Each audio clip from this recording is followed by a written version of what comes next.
Whew. Whew. All right, good morning. Oh boy, I am here at the Weatherby rest stop inside of Oregon, and it's very cold. It's definitely below freezing. Got lots of breath to prove it. And just stopped to feed the dogs and are just about to get ready on the road.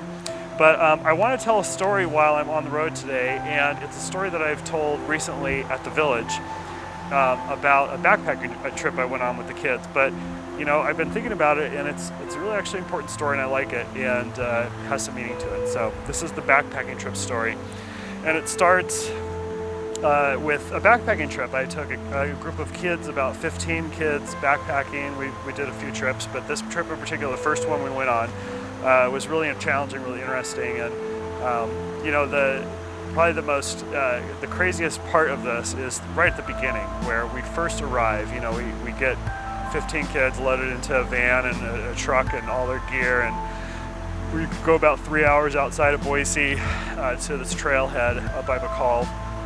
And get to the trailhead, and it really strikes me when I finally get there how different all the kids are. They're all very different. Of course, everybody's different, but different in interesting ways, because we're going on this backpacking trip, and we've provided them with as much advance notice as possible, as much, you know, we did a test run of a hiking trip up in the foothills, and I inspected everybody's gear. So I did everything I could to prepare these kids. I talked to their parents, I told them what the backpacking trip would be like. Despite all of that, not everybody had the same level of preparedness. There was a big difference between the kids. Some of them had parents who understood backpacking and could help them out with the gear. Others were not as involved, and some kids, but all the kids really wanted to be there. Everybody was super excited. Everybody signed up. They all wanted to be there. But when they finally got to the trailhead is when kind of the reality sets in, and that's when they're starting to think about the trip. And immediately, it really is striking to show the differences.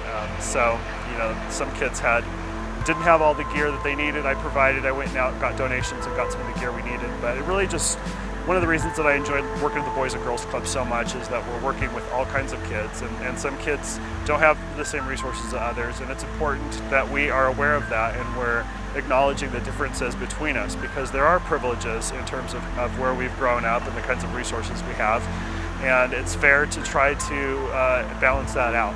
So here we are at the front of the trailhead, and one kid in particular, Gary, I'll never forget Gary, he looks at the trail, he looks at the mountain. There's the trailhead is towards the bottom of this big series of mountains that we're gonna climb, and I tell him, we're gonna climb to the top of that mountain, can you believe it, on this trip, actually a good chunk of it today.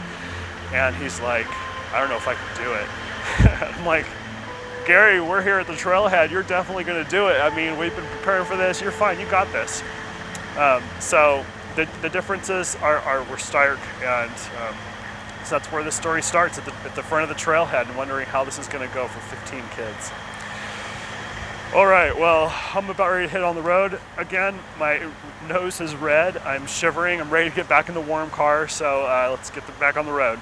All right, hello, made it to just outside of Baker City, Oregon, and I found this really cool old, what do you call it, where there's like a water wheel? A water wheel. There's just an old house, an old farmhouse kind of thing. And so I stopped, and I thought this would be a good place to continue the story about the backpacking trip with the kids. So the staff and I, before we even hit the trail, had to talk about, okay, are we all going together or not? And we all agreed that we needed to stay together. It was our responsibility to take care of the kids. There's just no way, it's not smart to go backpacking and break off into other groups. It's better to stay together.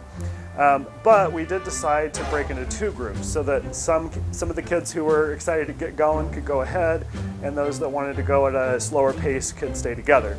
The kids quickly broke into two groups. The first group was the advanced group, and that was the kids that just wanted to hit the trail. They were so excited to just get on the trail. They didn't want to go slow, they wanted to go fast. They wanted to get up the first hill, and were really excited and really eager. They're just antsy. I mean, as soon as we pull up pretty much in the parking lot. They've got their bag on their back and they're like, okay, are we going, ready to go? And I can totally identify with this because I'm like this a lot in life, that I'm just really eager to get on to the next thing. I'm like, okay, we're gonna go out, let's go, let's get it happen, let's make it happen right now. I have that energy, and I've learned to slow down and to be thoughtful about how I'm moving and what I'm doing. And that's how I was acting on this trip, because I was responsible for all of these kids. It was important to not just, hit the trail and say, okay, go ahead, go hit the trail, just go. So before we let anyone go, we said, hold on one second. If you're gonna go ahead, you're gonna stay together as a group, even though you're going ahead, so it'll be like the forward group. And then we had some staff identified it to stay with those kids. And we also said we want to meet up on the trail, so stop occasionally and wait for us so that we can, be together, because we don't want to just be hiking all alone the whole time as the back group. So the forward group took off, hit the trail, and the back group, the group that I was with, had some of those kids that were just not really sure about the trip. And it did take some convincing to just get everybody on the trail. Gary in particular was really reconsidering even being on the trip. And before we hit the trail, he was trying to back out entirely, saying, I think I just want to call my mom. I just want to go back home. I don't think I can do it. And I'm just like, Gary, you can do it. You can absolutely do this. That we're going to do it together. I'm going to help you up the trail. It's going to be a really fun time. And all of us were encouraging him, and with all that encouragement, he was okay with going forward and getting on the trail. So we were really excited about that. And pretty soon, once we're on the trail and we were singing a couple songs, we were playing games, everybody was in a great mood, and we were on our hike, started the hike. All right, puppers, come on out. Over here, Daisy. Come on, over here. Okay, there you go. Good girls. Oh goodness, lots of snow. Can you go potty? All right, I guess you can. All right, hello. I am up here at Dead Man's Pass, and it's snowy. There's quite a bit of snow around. It's warming up now. I think it's over 32 degrees because I don't see much of my breath anymore. So it's warmed up a little bit, but it's beautiful up here. It's been driving through the snow for a while. There's tons of snow up in the trees. And it really reminds me of that backpacking trip. So continuing the story with that trip, we hit the trail. There was the advanced group that went up ahead, and the back group. It was easy to start with because we're at the foothills, and so the path was pretty level, and we all had a really good time kind of getting together and hiking and going through the woods. Gary was having a good time. Of course, everybody's struggles at first with their packs and the weight of their packs, and so there was some adjustments, and we stopped a few times to make those adjustments, to take off jackets once people got warmed up. But eventually it was pretty time. It was like getting close to noon, and we met up with the advanced group. They found a good spot for us to stop for lunch, so it was nice coming around the corner and seeing them up there, and we had this nice little reunion, and they're like, hey guys, and we're like, hey, there you are. So we all got together and had a nice little lunch, and before long, lunch was over, time to hit the trail again. The advanced group was very excited to get going, so pretty much as soon as we were done with lunch, they were throwing everything in their bags and they were off. And we were still kind of wrangling people, and in our group it was a little tougher to get going because not everyone was super excited. Gary was a little worried about the hill that was coming, but we got ourselves packed up, we got going, started going up the hill. And sure enough, everyone just starts complaining in the back group that I'm with. Gary is worried about his feet, and then as soon as he talks about his feet, someone else in the group talks about their feet. So it was challenging, but we motivated each other. We stayed together, and we created this concept called the tank. So our small group, we called ourselves the tank, and we got up the hill by sticking together and going slow and just kind of taking one step at a time. And so we just said, nothing stops the tank. Nothing stops the tank. And we got up there. We kept going. It was a way to push through the pain. And pretty soon we were meeting up with the lead group again. They found another spot for us with a little view. And we met up with them, only this time the lead group was really excited to just get going. As soon as we saw them, they're like, okay, well, we're gonna get going. And we had just got there, we're all just huffing and puffing, just tired, and they're ready to get going again. And so we said, well, wait, don't take off yet. Let's hang out for a little bit. So we did. We convinced them to stay for a bit, but pretty soon they did want to get going, so they hit the trail, and then we were left alone, and it took everything I could to get everybody up off their butts, on their feet, backpacks on. You know, I'm just like going, okay guys, let's go. We got the one more push. We're really close to the top. At this point, we could see the trail going off up the hill, and we could see where the top of the trail was. And it was still quite a ways away, but you know, it was kind of in sight. And so I was pointing it out and saying, look, that's where we're gonna be soon. And Gary's like, I don't think I can do it. I'm like, Gary, I know you can do it. Look how far you've come. And we turn around, we have this nice vantage point. We looked at where we came, and it was absolutely amazing to think of how far we had come. You know, just looking down at the bottom of the hill, it was pretty impressive. So I said, Gary, you know, if you've come this far, we can definitely keep going. And we're the tank, like nothing's gonna stop us. We're gonna get up there and we've got your back. Like we're gonna go at a good speed. So we put Gary in the front of our tank. He was our tank driver. And he drove us up the hill at a good pace. We followed his pace, and it was tough. There was lots of challenges, but you know, we had some chants, we had some songs, and with a lot of effort, pretty soon we were coming up on the final bends towards the top of the pass. And the best moment was when we were coming around the pass, and we couldn't tell if we were towards the top yet because there was just kind of a bunch of turns. But before we saw anyone, we heard them. We heard the cheers. We heard our friends from the lead group going, clapping and going, yeah, they're almost here, they're almost here. And so that gave us some energy that we needed because it was a lot of effort to get to that final push. And so we come around the corner and we see them at the top of the pass, and they're all waving and throwing their arms up. And so, you know, we're plugging away, and we get up there and we meet up with them, and we have a really great reunion, a good celebration. We finally did it. We're all at the top of the hill. You know, Gary could hardly believe that he did it. He dropped his pack immediately and fell on the ground. And I said, Gary, can you believe it? Look what you did. You made it to the top of the mountain. And he's like, yeah, he didn't seem to be that impressed with himself yet, but he did make it up there, and I was really damn proud of him. So it was great. We were able to reconnect at the top of the hill, and it was a really, really great experience. So, you know, that's the third part of the story. And I'll continue that story in a little bit. All right, it's time to hit the trail again.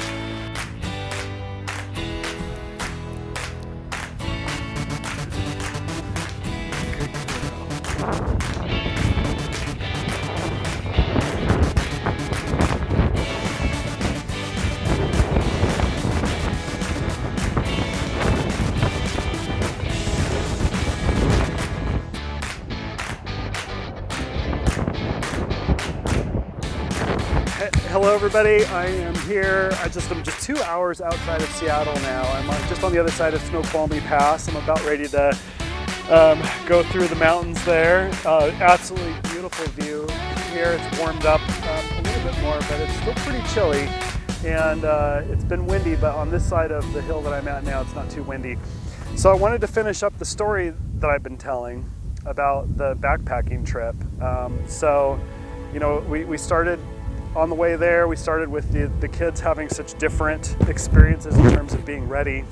And then when we got there, we got those two groups that formed, the lead group and the back group.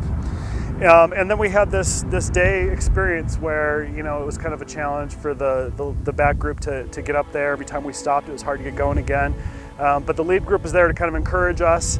And at the end, we all met at the top of the hill, and it was great experience. So this is the 4 lessons. There's 4 takeaways from this story. The first is that we are all on our own journeys in life, and this backpacking trip kind of represents that some people are just running out ahead and seem to be doing great, and you know, we kind of like wish that we could be as comfortable just running up and down hills as some people, while others are struggling quite a bit. And it's important to realize that is something that comes from an injustice that is structured into our society. And so, you know, it's not so much your fault if you're in the back group. It's just the way it is. It's just the randomness that's happened in life. But we all have the opportunities to challenge ourselves, and we can all make it to the top of the hill. The second lesson that we learn is that we have a different two different perspectives that we often group ourselves in. There's a perspective of moving forward, of achieving, of getting up the hill as quickly as possible. And this perspective has the problem of ignoring problems. It often, problems get in the way of moving fast. Problems get in the way of achieving a lot. And so it's easier to ignore problems. So it's important to not do that. In this forward group, they had to wait for us because they couldn't ignore us. They had to be a part of us. We all have to be together. So even though they were excited to go forward, they still needed to stop and wait for us. And when we got there, they couldn't just take off and leave. They needed to stay and be a part of our community. So it's important to not in that perspective, the more liberal, the more open perspective, to not forget the people that are behind you. And then the other side of that, it's kind of the yin and the yang. The other side of that's a more conservative perspective, which comes from a need to be secure. And if you're not feeling physically strong, if you're not healthy, then you need to take care of those needs. So that's a perspective of pain, really. And that has a tendency to overreact. This is where we overreact to our own problems and our own pain. And so in the story, we have some of the kids, they feel pain, they're struggling, but ultimately they could do it. It's just a feeling, it's in their head. It's not like their bodies were just totally giving out. It was just a feeling. So it's important to not overreact to feelings and continue to challenge ourselves. So that's the second lesson. Lesson number 3 has to do with the experience over time and the depth and the perspective that we get over time. So at the beginning of the trip, we're at the bottom, everything's kind of easy. We're just cruising on the trail. And then pretty soon as the hill gets steeper, things get a little more challenging. We find ourselves trying to, it takes more effort to get up and get going. And then by the time we reach the top of the hill, we look back and see where we came, and we see where we made it, and it feels great. We have this great celebration of achievement. And all of that is an experience, is a journey. And these are the journeys that we're always going on in life, that we're trying to climb these mountains. And it's important that we recognize the beginning, the middle, and the end of these journeys, so that we can, acknowledge when things are starting, acknowledge when things are challenging and we need to keep moving, even though it seems like the destination's still far off. And then acknowledge our wins when we finally get there and celebrate and be happy. This is the message of community. And then the fourth lesson that we get is the idea of change, is that this whole experience of this backpacking trip changed everybody. The kids that were struggling more learned that they could do more than they ever thought they could do before. And the kids that were ahead, they not only got to enjoy nature and got to enjoy being outside and kind of get fulfilled that way, they also were a part of their community and helping some of their friends get up the hill. And they were an inspiration, and they were offering support. And that changes you too. That feels good when you feel like you can actually help other people. So the idea of change is really important, and that's why we go backpacking. That's why we get out in nature, is to connect with the complexity of life, recognize that things are changing around us a lot. We need to be paying attention to that. So that is the story of the backpacking trip and the meaning that it has to me. And I hope you enjoyed that. And now I'm going to get back in the car and get headed on the road again. All right, bye. Shut up and sit down. All right, so one final thought about the story is note that no matter where you are at, wherever you have identified yourself, that's fine. It's perfect to be right there. Wherever you are is just the right place, and you don't need to change anything. You are perfect just the way you are, but it's good to know where you're at, so that you get the help that you need if you need it. You can offer the help if you have it to offer, and you can be a part of a community that is doing all of that together and climbing the hill together, which is the point of the village, is to climb the hill together. All right, take care.